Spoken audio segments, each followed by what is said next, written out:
They are very near the front of the queue, so they are very keen indeed to see what is said. Well, just before we spoke to those two young voters there, we were listening to David Cameron, who'd come out of number 10 and made a statement, 5-minute or so statement to journalists there, particularly talking about these being dangerous times, talking about, as he sees it, Britain is much safer within Europe, and reminding voters that the decision that is made on Thursday in the ballot box is irreversible. He said there will be no going back. And you will know, I'm sure, if you've been following all of this morning, that his former advisor, one of his former advisors, Steve Hilton, has been talking a lot about this referendum this morning. He had a lot to say, particularly in relation to immigration figures. So let's talk to Steve Hilton now, who joins me from our studios in Westminster. Good afternoon, Steve Hilton. I'm not sure whether you were able to hear that statement just in the last few minutes from the Prime Minister, but what do you think broadly of those points? He was really clearly making the point that Britain, quite simply, is much safer inside Europe. I did hear it, Jane. It was very interesting, actually, and rather an amazing thing to hear, because what you just saw from the Prime Minister was an admission that they've lost the economic argument, they've lost the argument on immigration, and so he's being wheeled out by rather panicky spin doctors, it seems to me, to try and change the subject. There was nothing new in what he said, and the argument overall is that we should be a self-governing country where the government that people in this country elect controls the things that matter to people's lives, and that's why we need to leave the EU, and that's the argument, I'm afraid, that they're losing, and that's why you saw that rather weird statement from the Prime Minister just now. I mean, was he wheeled out, to use your phrase, precisely as a response to what you have been talking about, the fact that your contention is that he was told 4 years ago that the figure that he has put on migration simply is not achievable? I think that's exactly right, because it goes to the heart of this argument. In the referendum campaign, we were told by government officials that as long as we're in the EU, it would be impossible for the elected government to meet the target that it had promised it would deliver to the British people.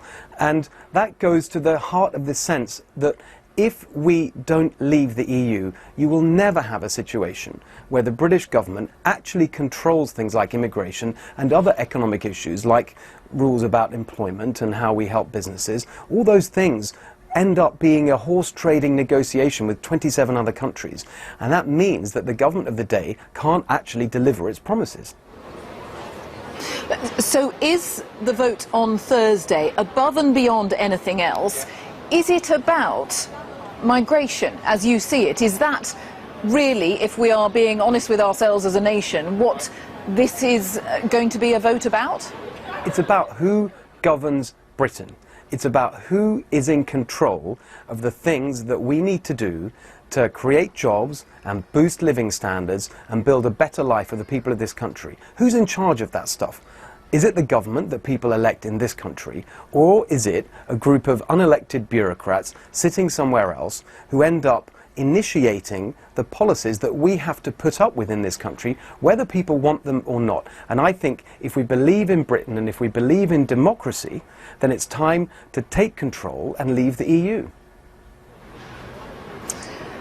What's your view on the positivity or otherwise, though, that has characterised this campaign over all these months? The fact that there has been so much debate about precisely those issues you've just touched on, but there hasn't been a lot of talk of what you might call big picture. No one's been talking at any great length about what it means to be European, whether a British person wants to be European in the biggest sense. That it has come down to sort of nuts and bolts about numbers of who's coming in and who's going out. Well, I think that one of the reasons that the Remain campaign have lost the economic argument is because no one believes their ludicrous scare stories. Now, you ask about a positive vision. That's exactly what I was arguing in what I said today about immigration. I believe that we need to be a global country that looks far beyond just Europe to the growing parts of the world like China and India, and actually welcome people from those countries to our shores who can start businesses here, who can create jobs here. That's when Britain does best, when we engage in the world, all the world, not just Europe that's right here. It's not about leaving Europe, it's about leaving this centralised bureaucratic institution called the EU. And that's why I think it's in the end about all of the issues, but fundamentally the one that underlies them is this notion of control and democracy, and how do we actually take control of our destiny so that we can engage in the world in a way that benefits everyone in this country. And you worked very closely with David Cameron for quite a long time. Did you have these sort of conversations? Did you have that sort of debate when you were one of his advisors? Was this never a thorn between you? Yeah, absolutely. I don't think there's anyone at all who worked with me in government or before we entered government in 2010 that would be at all surprised by the things that I'm saying. I've always believed that the best way to create jobs, to boost living standards, to improve public services, to improve the lives of people, is to put power directly in their hands, to give people control over the things that matter to them. I wrote a whole book about that. Now, the EU is the direct opposite of that approach. It centralizes power. It takes decisions out of the hands of people, and it takes decisions out of the hands of the government that people elect. And that's why I don't think there'll be any question in number 10 or anywhere else that the things I'm saying are totally consistent with everything that I've always argued for throughout my time in politics. All right, Steve Hilton, thanks very much indeed for joining us. Steve Hilton, former advisor to David Cameron.